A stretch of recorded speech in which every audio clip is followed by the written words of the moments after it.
ഒരു പ്ലാറ്റ്ഫോമിൽ ട്രെയിൻ കാത്തു നിൽക്കും. അപ്പൊ പറയും യാത്രക്കാരുടെ ശ്രദ്ധയ്ക്ക് പ്ലാറ്റ്ഫോമിൽ 2-ലാണ് വരുന്നത്, അപ്പൊ നിങ്ങൾ അങ്ങോട്ട് ഓടിക്കോ എന്നൊക്കെ പറഞ്ഞ ശരിയല്ല. അപ്പോ അതിലേക്ക് പോണതിന് മുമ്പ് എങ്ങനെയായിരുന്നു ഇങ്ങനെ ഒരു അനൗൺസ്മെന്റിലേക്ക് എത്തിയത്? യാദൃച്ഛികമായി വന്നൊരു സംഭവമായിരുന്നു. ഞാൻ ചിറ്റൂർ കോളേജിലാണ് പഠിച്ചത്. ഞങ്ങളുടെ ഡിപ്പാർട്ട്മെന്റിലൊരു ST ശശിധരൻ സാറുണ്ട്, ഞങ്ങളുടെ സാർ ഒരു CD ചെയ്തപ്പോൾ അതിന്റെ ഒരു ഇൻട്രൊഡക്ഷൻ പറയാൻ വേണ്ടി എന്നെയായിരുന്നു വിളിച്ചിരുന്നത്. ഞാൻ കോളേജിൽ നിന്ന് കഴിഞ്ഞതിന് ശേഷം സാറിന് വോയിസ് ഇഷ്ടപ്പെട്ടതുകൊണ്ട് സാർ എന്നെയായിരുന്നു വിളിച്ചത്. അങ്ങനെയാണ് ഞാൻ ആദ്യമായിട്ട് ഡബ്ബിങ്ങിന് സ്റ്റുഡിയോയിലേക്ക് പോകുന്നത്. അങ്ങനെ അത് കേട്ടിട്ട് അവിടുത്തെ പാലക്കാട് പ്രസ്റ്റീജ് ഓഡിയോ ലാബ്, അവിടുത്തെ സൗണ്ട് എഞ്ചിനീയർ രതീഷാണ് ഇനി നമുക്ക് ആഡൊക്കെ ചെയ്യാൻ പറ്റുമോ, താല്പര്യം ഉണ്ടോ എന്നൊക്കെ ചോദിക്കുന്നത്. അപ്പൊ ഞാൻ കേട്ട പാതി കേൾക്കാത്ത പാതി ഞാൻ ഓക്കെ പറഞ്ഞു. കാരണം എനിക്ക് പണ്ട് മുതലേ ഈ ന്യൂസ് റീഡിങ്ങിനോടൊക്കെ ഭയങ്കര ഇഷ്ടമായതുകൊണ്ട് ഞാൻ ഓക്കെ പറഞ്ഞു. അങ്ങനെ പിന്നെ കുറെ ഡബ്ബിംഗ് ഒക്കെ ചെയ്തു. ഷോർട്ട് ഫിലിം, ഡോക്യുമെന്ററി, ആഡുകളൊക്കെ ചെയ്തുകൊണ്ടിരുന്ന സമയത്താണ് ഇങ്ങനെ പാലക്കാട് ഡിവിഷൻ എന്ന ഇങ്ങനെ ഒരു സംഭവം വന്നിട്ടുണ്ട്, താല്പര്യമുണ്ടോ, വോയിസ് അയക്കട്ടെ എന്ന് ചോദിച്ചു. അപ്പൊ അങ്ങനെ ഞാൻ ഒരു സാമ്പിൾ അവർ അയച്ചു തന്നു. അങ്ങനെ അത് പറഞ്ഞ് തിരിച്ചയച്ചു. ഹൈദരാബാദിൽ വെച്ചായിരുന്നു അതിന്റെ ഒരു അവര് വോയിസ് സെലക്ഷൻ അവിടെ വെച്ചിട്ടായിരുന്നു. അങ്ങനെ അവർക്ക് ഇഷ്ടപ്പെട്ടു. അത് അങ്ങനെ എന്റെ ശബ്ദം വന്നു. എത്ര വർഷം മുൻപായിരുന്നു അത്? ഇതിപ്പോ 4 വർഷമായിട്ടാണ് എന്റെ വോയിസ് പോയിക്കൊണ്ടിരിക്കുന്നത്. ഇപ്പൊ പല സ്ഥലങ്ങളിലും മിക്സ് ചെയ്തിട്ട് വരുന്നുണ്ട്. പഴയ വോയിസും എന്റെ വോയിസും കൂടെ മിക്സ് ചെയ്ത് വരുന്നുണ്ട്. പക്ഷേ കാസർഗോഡ് മുതൽ പാലക്കാട് വരെ എന്റെ മാത്രം വോയിസാണ്. ടിജിന എവിടേക്കെങ്കിലും പോവാൻ ട്രെയിൻ കാത്ത് നിക്കാന്നിരിക്കട്ടെ, സ്വന്തം ശബ്ദം കേട്ട് ട്രെയിനിൽ കയറി പോവാൻ അത് ഭാഗ്യം കിട്ടാന്ന് പറയുന്നത്. ഞാന് ഈ കഴിഞ്ഞ വർഷം വരെ ഷൊർണൂർ സെന്റ് തെരേസ് സ്കൂളിലാണ് വർക്ക് ചെയ്തുകൊണ്ടിരുന്നത്. ഞാൻ ദിവസവും രാവിലെ ഇന്റർസിറ്റിക്കാണ് പോകുന്നത്. രാവിലെ റെയിൽവേ സ്റ്റേഷനിൽ ഇരുന്ന് ഇരുന്ന ആൾക്കാര് എന്നെ പറ്റി കുറെ കുറ്റം പറയുന്നതും ഒക്കെ കേട്ടിട്ടാണ് ഞാൻ ഈ പോകുന്നത്. അവർക്ക് അറിയില്ലല്ലോ ഞാനാണ്. ട്രെയിൻ ലേറ്റ് ആകുമ്പോ ഇവളിതെന്താ നേരം കൊണ്ട് പറഞ്ഞുകൊണ്ടിരിക്കുകയാണല്ലോ, വരുന്നു എന്ന് പറയുന്നുണ്ട്, ട്രെയിൻ എത്തുന്നില്ലല്ലോ. ഇതൊക്കെ ഞാനിങ്ങനെ കേട്ടോണ്ടിങ്ങനെ ഇരിക്കേണ്ടി വരുന്ന ഒരു ഹതഭാഗ്യാണ്. ഈ മലയാളവും ഹിന്ദിയും ഷിജനാണോ പറഞ്ഞത്? അതെ, മലയാളം, ഇംഗ്ലീഷ്, ഹിന്ദി 3 ലാംഗ്വേജ്. മാത്രമല്ല നമ്മള് സദേൺ റെയിൽവേ ആയത് കാരണം അറിയാത്ത ഭാഷകളും കൂടെ പറഞ്ഞു വെച്ചിട്ടുണ്ട്. കുറെ തെലുങ്കില് അവര് ഇംഗ്ലീഷിൽ അയച്ചു തരും, ഞാനത് എഴുതിയെടുത്ത് എന്റെ ഒരു സുഹൃത്തുണ്ട് ആന്ധ്രയിലുണ്ടായിരുന്ന ഒരു സജിത, അവള് വിളിച്ച് ഇതിന്റെ പ്രൊനൗൺസിയേഷൻ കൃത്യമായി പഠിച്ച് എന്നിട്ടൊക്കെയാണ് ഞാൻ പറഞ്ഞിരുന്നത്. ഏകദേശം 1 മാസത്തോളം എടുത്തു ഇതിന്റെ റെക്കോർഡിംഗ് കംപ്ലീറ്റ് ചെയ്യാൻ. എനിക്ക് പലപ്പോഴും ഇതിന്റെ അനുകരണ സമയത്ത് കേട്ടിട്ടുണ്ട്, നമ്മള് കൊല്ലം, കോട്ടയം, ആലപ്പുഴ വഴി എന്നൊക്കെ പറഞ്ഞിട്ട് പല ശ്രുതിയിൽ പല പിച്ചിൽ പറയുന്ന കേൾക്കാം. അത് സത്യം പറഞ്ഞാൽ അത് അങ്ങനെ പറയുന്നതല്ല. നമ്മളിപ്പോ ഒരു 2-3 ദിവസം തുടർച്ചയായിട്ട് പറഞ്ഞുകൊണ്ടേ ഇരിക്കുമ്പോ നമുക്ക് 3-ാമത്തെ ദിവസം ചിലപ്പോ കുറച്ച് എനർജി ലെവൽ കുറവായിരിക്കും. നമ്മൾ അന്ന് പറയുമ്പോ അന്നായിരിക്കും ചിലപ്പോ ഈ ആലപ്പുഴ എടുത്തിട്ടുണ്ടാവുക. അതാണ് അവര് പിന്നീട് ഇടുന്നത്. ഓരോന്നും ഓരോ ഫയലാണെന്നുള്ളതാണ്. കണ്ടിന്യൂസ് ആയി നമ്മൾ പറയുന്നില്ല. യാത്രക്കാരുടെ ശ്രദ്ധയ്ക്ക് അതൊരു ഫയലാണ്.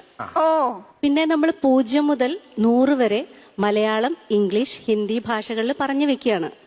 0, 1, 2, അപ്പൊ എല്ലാം ഒരേ ടോണാണ്. നമ്മൾ ഇത് എവിടെ വെച്ചാലും ആ പറഞ്ഞ അത് തന്നെയാണ് കട്ട് ചെയ്തിട്ട് വെക്കുക.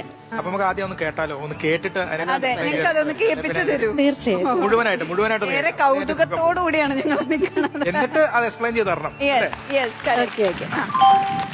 യാത്രക്കാരുടെ ശ്രദ്ധയ്ക്ക് ട്രെയിൻ നമ്പർ 2210 ചെന്നൈയിൽ നിന്ന് മംഗലാപുരം വരെ പോകുന്ന ചെന്നൈ മംഗലാപുരം ഇന്റർസിറ്റി എക്സ്പ്രസ് അല്പസമയത്തിനകം 2ാമത്തെ പ്ലാറ്റ്ഫോമിൽ എത്തിച്ചേരുന്നതാണ്.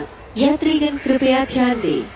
गाड़ी संख्या 2210 चेन्नई से मंगलोर तक जाने वाली चेन्नई मंगलोर इंटरसिटी एक्सप्रेस थोड़ी ही देर में प्लेटफॉर्म नंबर 2 पर आएगी.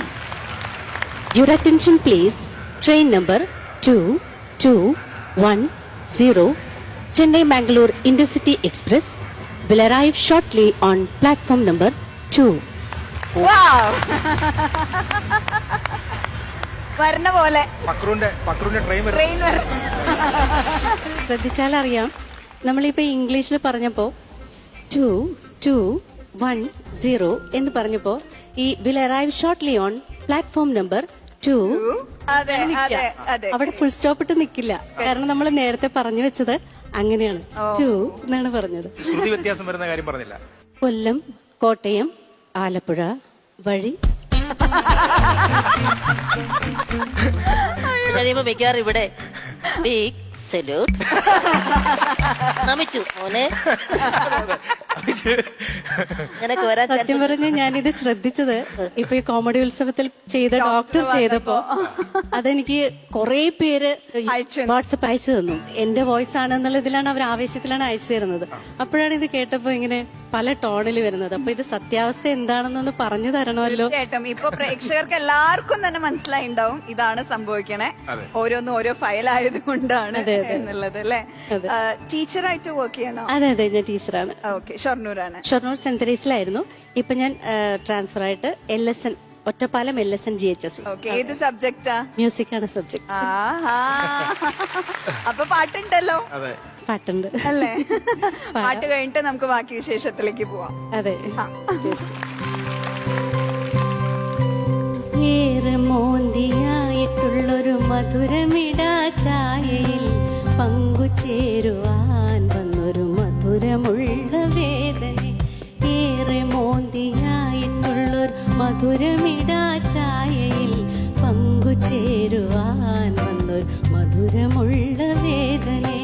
കാലുമേലെ കാല് കേറ്റി സോഫയിൽ ഇരുന്ന നീ, കാലുമേലെ കാല് കേറ്റി സോഫയിൽ ഇരുന്ന നീ, മേനിയാകെ കോള് കേറ്റി ഒരേറെ നോട്ടം കൊണ്ടിന്നലെ.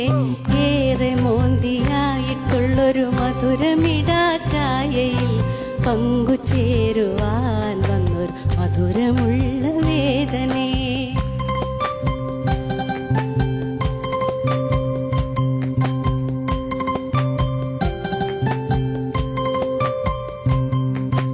നോവു ചെമ്മരിയാടുമേഞ്ഞലഞ്ഞുലഞ്ഞു കണ്ട